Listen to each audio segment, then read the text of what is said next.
और एक टाइम इस देश के अंदर अब ये बात हो ही जाए कि कौन से धर्म के कितने लोग हैं।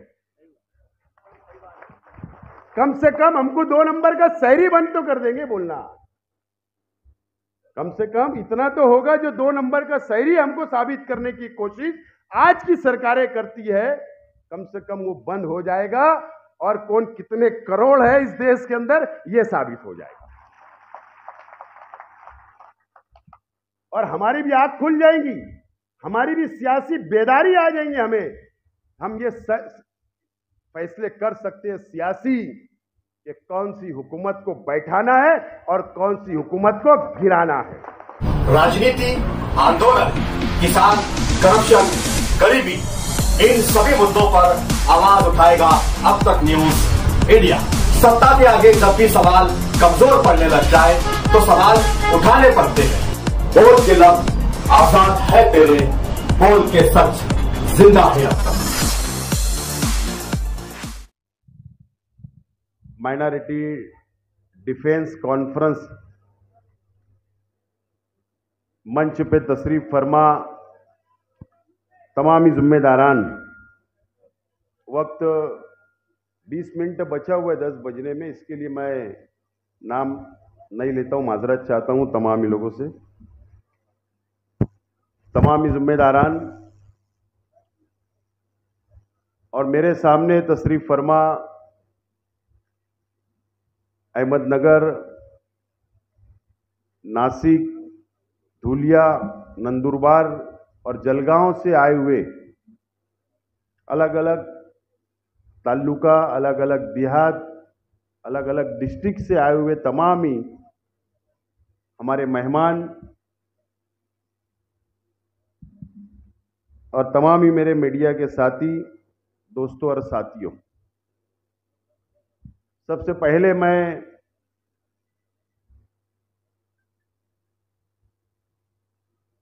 आज की कॉन्फ्रेंस में 4 बजे से मुसलसल जो हमारे स्पीकर है अलग अलग टॉपिक पर, अलग अलग मसाइल के ऊपर अपना वक्त दिया, आपको मुकम्मल मालूमात दी और अपना वक्त निकालकर पूना, मुंबई, औरंगाबाद, जलगांव, अहमदनगर, तमाम ही अलग अलग इलाकों से यहां पर आए, अपना वक्त दिया। मैं आप तमाम ही लोगों का बहुत बहुत शुक्रिया अदा करता हूं और तमाम ही मेरे सामने मौजूद जो 5 जिले से आप लोग आए, अपना वक्त, अपना माल लगाकर आप लोग यहां पर आए और मुसलसल 6 घंटे से आप लोग यहां पर बैठे हैं। मैं माइनॉरिटी डिफेंस कमेटी की जानिब से, अहलियान मालेगांव शहर की जानिब से आप लोगों का शुक्रिया अदा करता हूं और माइनॉरिटी डिफेंस कमेटी के तमाम ही हमारे अराकीन जो तकरीबन 1.5 महीने से इस कॉन्फ्रेंस को कामयाब बनाने के लिए मेहनत की, जद्दोजहद की और दावतनामा लेकर अलग अलग जिले में गए, अलग अलग ताल्लुके में गए, अलग अलग देहात में गए और मेहनत की, मैं उन तमाम ही साथियों का भी बहुत बहुत शुक्रिया अदा करता हूं। दोस्तों और साथियों, तमाम ही मुकर्रिर हजरात ने आपको मुकम्मल और तफसील बात आपके सामने रखी है, मैं उसको रिपीट नहीं करना चाहूंगा, लेकिन आप लोगों को मुबारकबाद देता हूं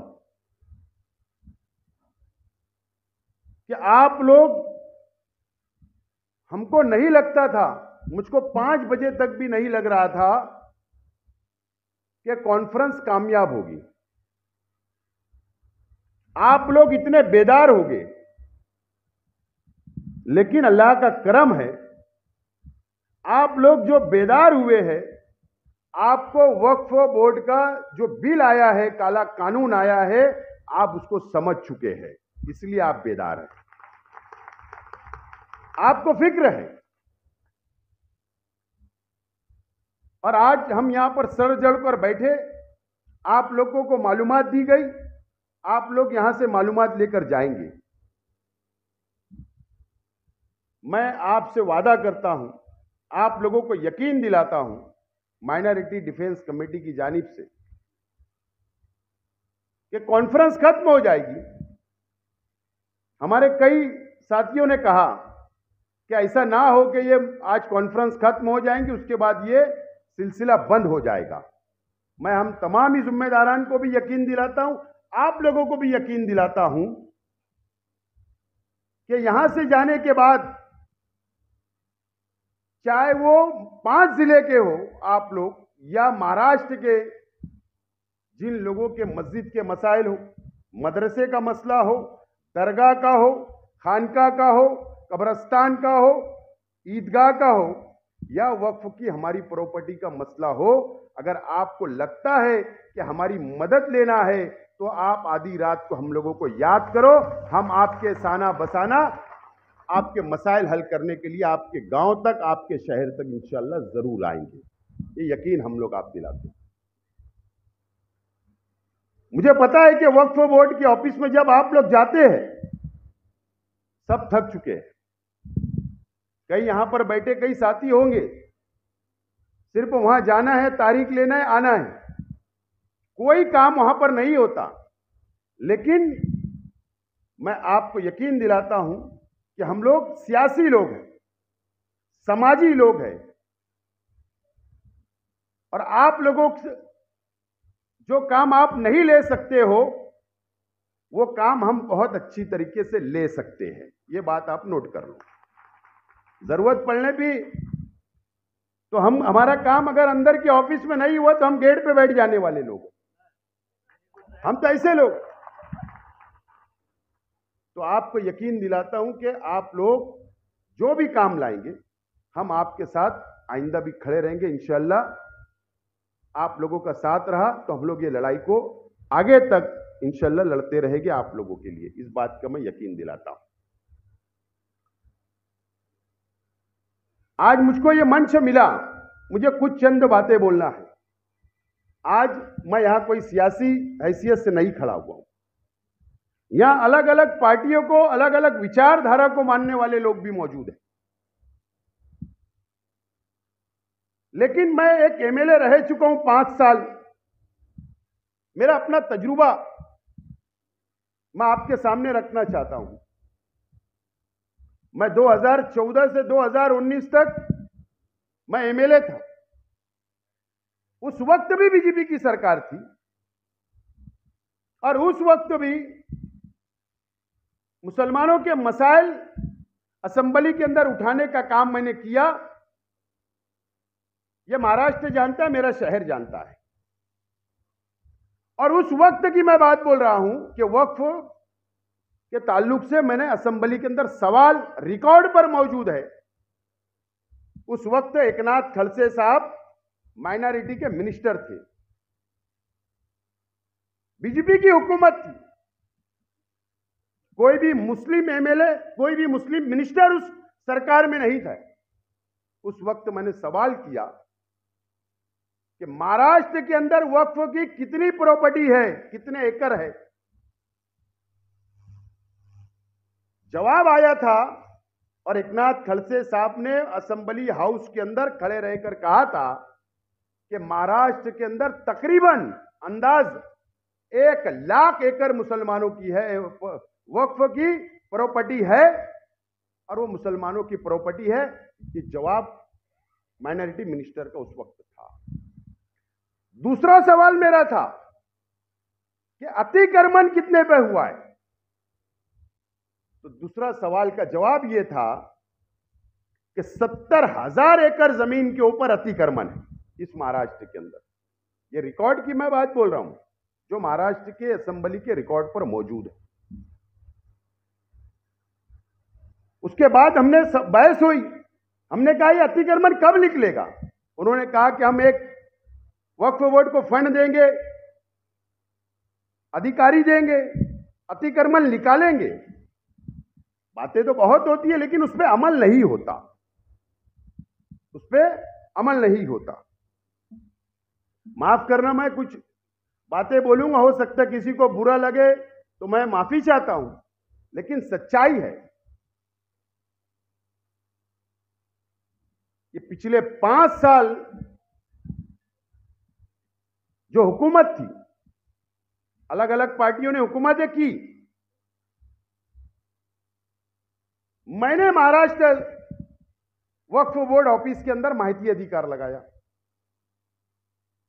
मैंने खुद।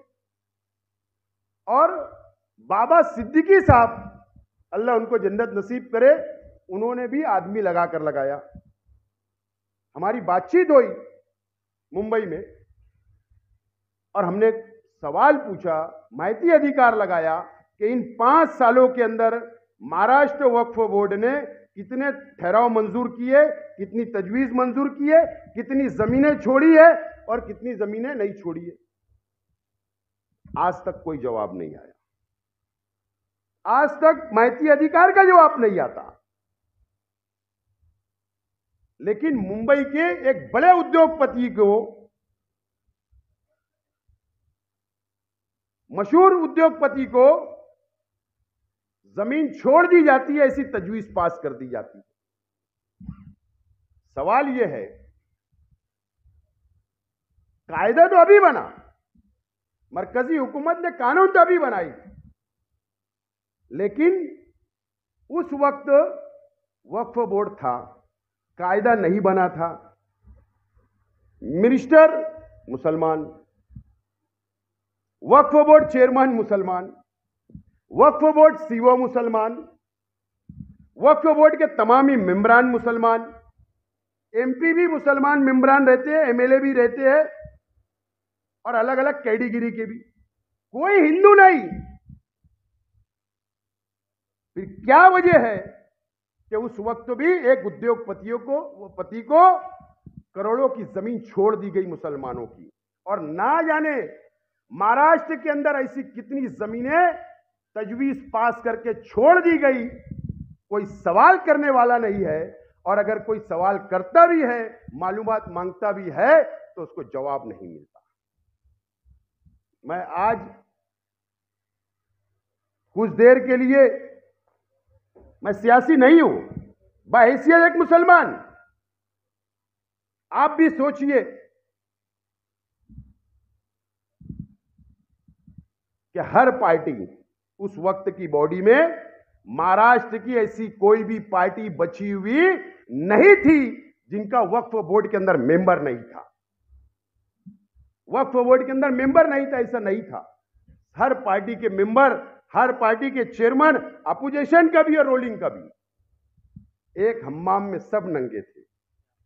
उसके बावजूद भी तजवीज पास हो जाती और मुसलमानों को धोखा मिलता।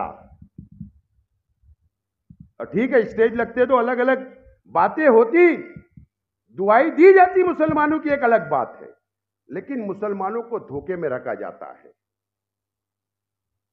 मैं सिर्फ आपको ये बैकग्राउंड समझाने की कोशिश कर रहा हूं कि हमको धोखे में नहीं आना है। अब तो कायदा बदल गया, कायदा बदल गया। आज हम यहां सर जोड़कर बैठे किसके लिए? इसीलिए कि मरकजी हुकूमत ने नया कानून बना दी वक्फ बोर्ड का, इसीलिए बैठे ना।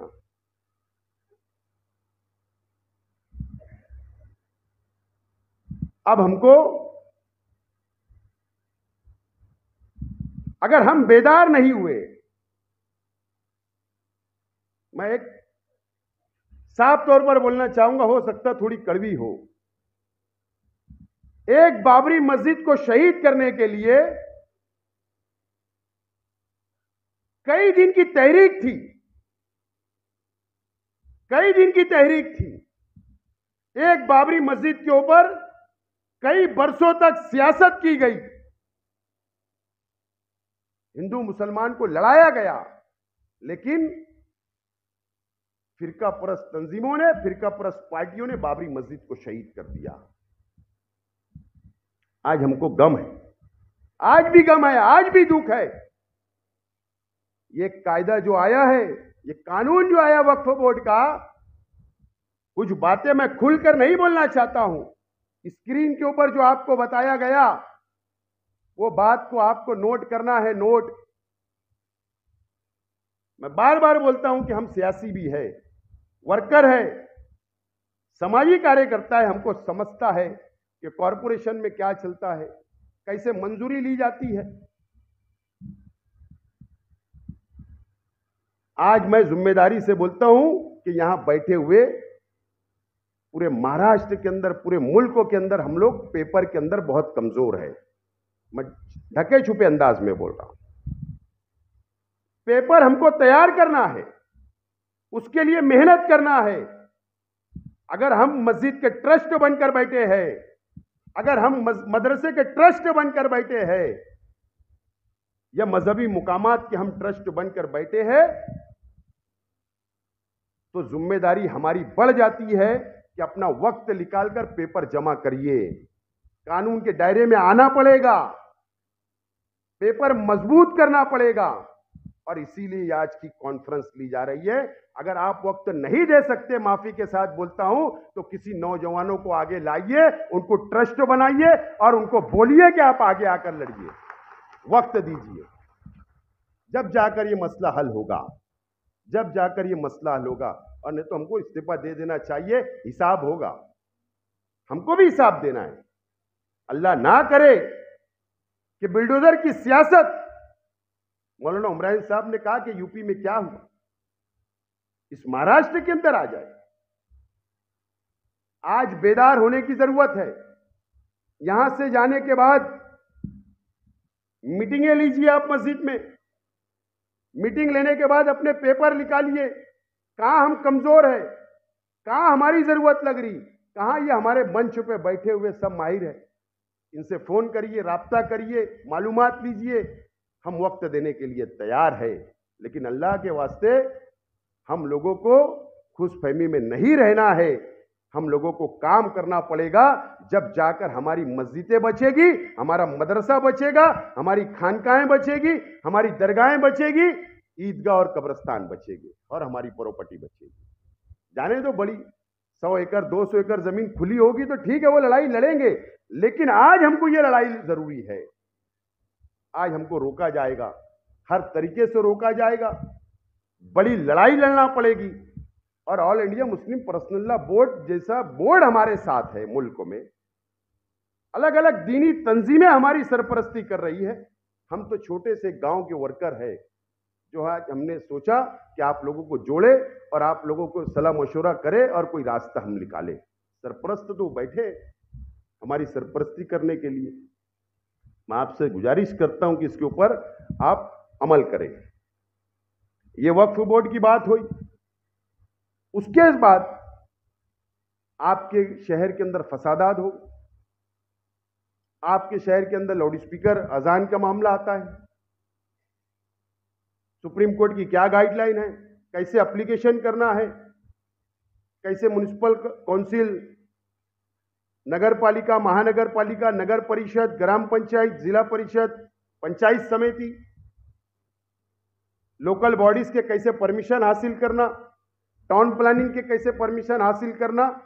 ये बात बिल्कुल सच है जो हमारे आर्किटेक्ट साहब ने कहा कि अगर आप मस्जिद के नाम की फाइल अगर दाखिल करोगे कि हमको बांधकाम परमिशन मस्जिद बनाने के लिए दो, तो वो नहीं मिलने वाला है, नहीं मिलने वाली।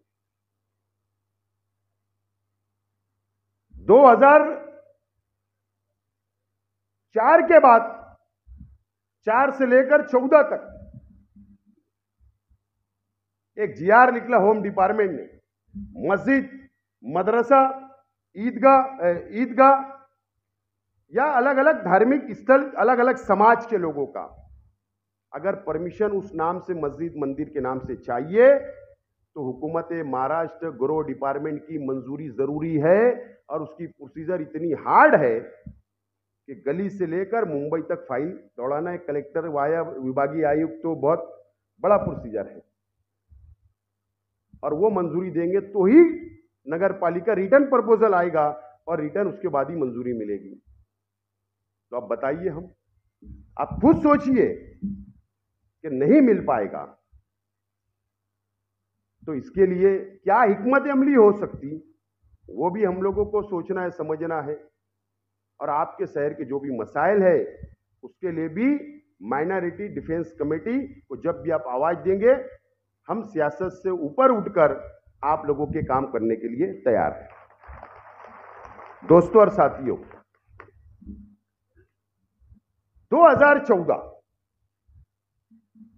2014 में भारतीय जनता पार्टी की सरकार इस देश के अंदर आई। हम बहुत जल्दी भूल जाते हैं, बहुत जल्द भूल जाते हैं। क्या हुआ 2014 के बाद से, क्या क्या हुआ इस देश के अंदर, ये आप लोग समझ लीजिए।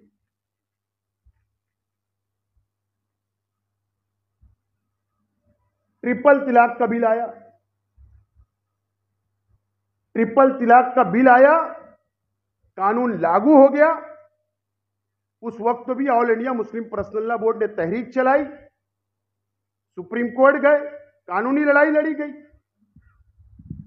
लेकिन अक्सरियत की बुनियाद पर ट्रिपल तलाक का कानून लागू हो गया। यह काला कानून बना, हमारी शरीयत के अंदर मुदाखलत की गई, इंटरफेयर किया गया। उसके बाद एनआरसी आया, CAA आया। उसके बाद भी हम लोग रास्ते पर कई शाहीन बाग बने, मुल्क में अलग अलग इलाकों के अंदर, अलग अलग शहरों के अंदर एनआरसी की भी तहरीक चली। उसके बाद एनआरसी लागू हो गया। उसके बाद ही हम लोगों ने घबराकर, जज्बात में, सियासी लोगों से कांटेक्ट नहीं करते हुए, एजेंट मार्फत पूरे मुल्क के अंदर या मालेगांव हो, जन्म दाखला जरूरी है, जन्म दाखला जरूरी है, बनाना शुरू कर दिया। एजेंट के भरोसे आज सजा हम भुगत रहे। ये काला कानून बना। अभी वक्फ बोर्ड का बिल आ गया, ये काला कानून बना। सामान्य नागरिक कायदा आया, उसका ड्रॉप वगैरह तैयार हुआ, बाद में कुछ पेंडिंग चल रहा है। वक्त वक्त के ऊपर धमकियां मिलती है हमको केंद्र सरकार से, यार हाल में लागू करेंगे, यह कायदा आया, आ जाएगा। और मैं आज इस तमाम ही जिम्मेदारान की मौजूदगी में, इस मीडिया की मौजूदगी में आप लोगों से मैं गुजारिश करना चाहता हूं। हमने हर काले कानून से लड़ा और लड़ते रहेंगे।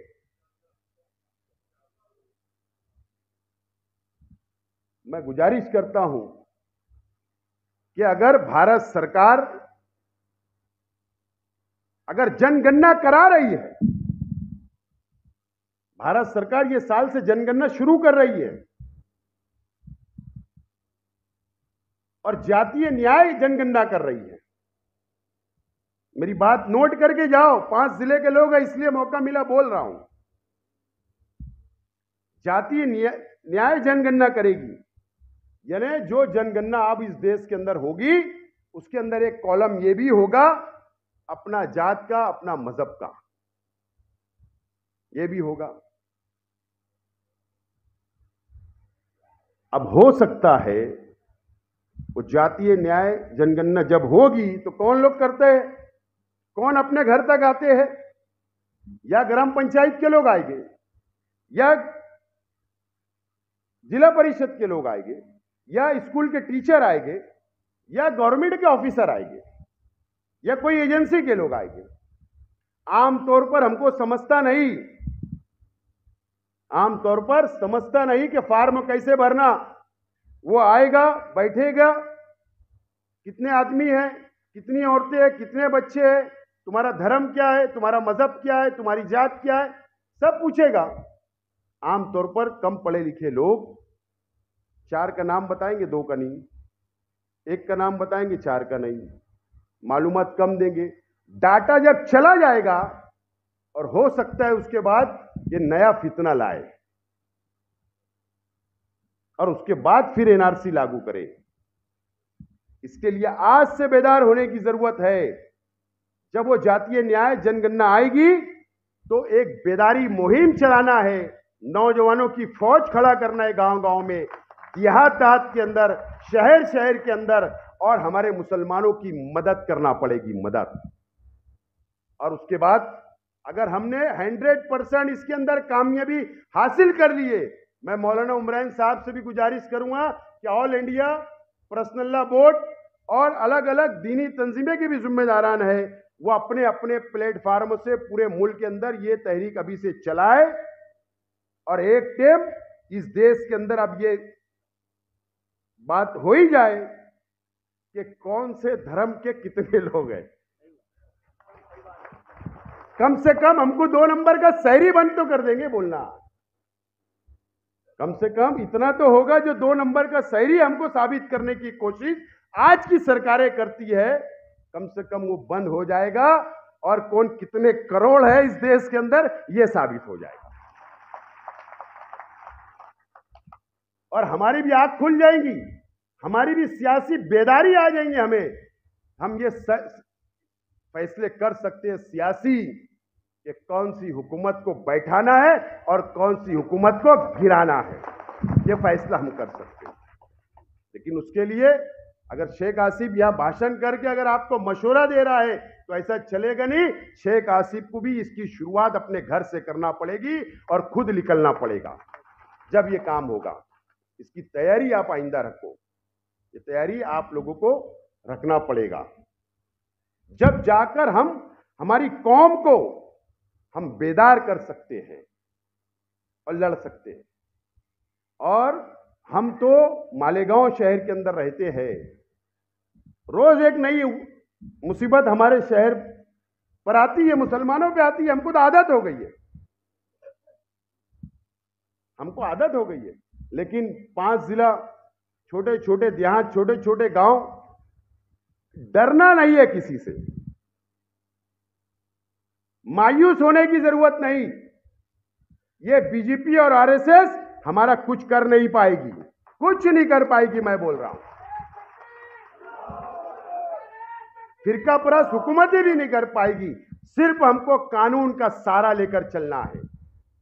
एक लीगल सेल मजबूत अगर हमने कर लिया तो हम हर लड़ाई इनसे कानून के दायरे के अंदर रहकर ये बीजेपी और आरएसएस से लड़ सकते हैं। मैं जिम्मेदारी से आपको ये बात बोल रहा हूं, हमको तजुर्बा है। और सब ये बीजेपी और आरएसएस की बात सब हिंदू भाई मान लेते, ऐसा नहीं है। अगर आज भी आप वोट परसेंटेज देखेंगे इस देश के अंदर पार्लियामेंट का, तो अपोजिशन को उनसे ज्यादा वोट मिली है। किसने दिया? अरे हमारे हिंदू, मुस्लिम, सिख, ईसाई सब ने दिया। उनसे इत्तेफाक नहीं है, उनकी विचारधारा से इत्तेफाक नहीं है, ना आरएसएस की, ना बीजेपी से, ना फिरका परस्त तंजीमों की। इस मुल्क के अंदर आज भी सेकुलर जहन रखने वालों की करोड़ों के अंदर तादाद और वो ज्यादा है। बस भाईचारा बनाओ अपने गांव के अंदर, अपने शहर के अंदर हिंदू मुस्लिम का भाईचारा बनाओ। छोटे छोटे प्रोग्राम लो, उनको अपनी खुशी के अंदर शामिल करो, हम उनकी खुशी के अंदर शामिल करो। ये बीजेपी और ये आरएसएस, बस इनके उल्टी गिनती शुरू हो जाएगी, उस दिन शुरू हो जाएगी। इस तरीके से हमको ये लड़ाई को लड़ना पड़ेगा, जब जाकर हम लोग कामयाब होंगे। ये लड़ाई अब हमको लड़ना है। अभी आज की बात है, अभी मैं बाहर गया था, 5 मिनट के लिए मीडिया के साथियों ने पकड़ लिया, कुछ सवाल कर दिए, बोले कॉन्फ्रेंस क्यों हो रही? मैंने कहा कि बुलडोजर की सियासत यूपी के अंदर शुरू हुई, नागपुर के अंदर आई, नासिक के अंदर आई, वहां पर किसी का घर तोड़े, यहां पर दरगाह तोड़ दिए। मैंने कहा कि औरंगजेब की दरगाह भी तोड़ने की बात कर दे, उनकी कब्र। एक साथी ने कहा कि आपको कैसे लगते, औरंगजेब को आप कैसा मानते? मैंने कहा पवित्र मानते, नेक आदमी थे। मैं अंदर नहीं आया, मराठी चैनल के ऊपर हेडलाइन शुरू हो गई। आज दोबारा बोल रहा हूं कि जो बयान दिया बाहर, उसके ऊपर आज भी कायम हूं। डरने का क्या, जो है वो है, तो जो है वो है। डरने न सरकारों से डरने का। हम इस देश के अंदर रहते तो संविधान को मानते हैं, इस देश से मोहब्बत करते हैं और करते रहेंगे। इसके अंदर कोई नहीं। देखो, हिंदुस्तान का झंडा सबसे ऊपर लगा है हमने। कितनी मोहब्बत करते हैं कि नहीं? वो एक हिंदुस्तान का झंडा है। बताओ तो आरएसएस के हेडक्वार्टर पे लगा है क्या? आरएसएस के हेडक्वार्टर पे हिंदुस्तान का झंडा है क्या? नहीं है। तो हम सच्चे हमदर्द, सच्चा मोहब्बत करने वाले इस देश से कोई है तो मुसलमान है। तो किसी से डरना नहीं है। हम आपके साथ हैं। आप आवाज दो, हम आपके साथ लड़ने के लिए, कानूनी लड़ाई लड़ने के लिए तैयार है। इसीलिए आज की एक कॉन्फ्रेंस बुलाई गई और ये तमाम ही साथियों ने इतनी नेक हमको मशवरे दिए। आप भूले ना, इनके नंबर ले लो, हमारे नंबर ले लो। हो सकता मैं बिजी इंसान हूं तो मेरे साथियों का लेकर जाओ। आपके पास जो दावत देने आए थे उनका लेकर जाइए। अब जाकर उनके नंबर वगैरह लीजिए। जब भी याद करेंगे हम लड़ेंगे, करेंगे। चाहे वक्फ बोर्ड ऑफिस चलना पड़े, ट्रिब्यूनल के अंदर चलना पड़े, या हम लोगों को महसूल कलेक्टर के पास चलना पड़े, या कॉरपोरेशन में चलना पड़े, गवर्नमेंट तक, हर लड़ाई लड़ने के लिए हम आपके साथ हैं। ये लड़ाई सियासत से हटकर एक कौम के लिए, मिल्लत के लिए लड़ना है और इंशाअल्लाह हम लोग लड़ेंगे और जीतेंगे। आप लोग आए, आप लोगों का मैं बहुत बहुत शुक्रिया अदा करता हूं, इस उम्मीद के साथ कि जब भी हम कौम के लिए, मिल्लत के लिए आप लोगों को आवाज देंगे, आप लोग हाजिर हैं। बहुत बहुत शुक्रिया। खुदा हाफिज।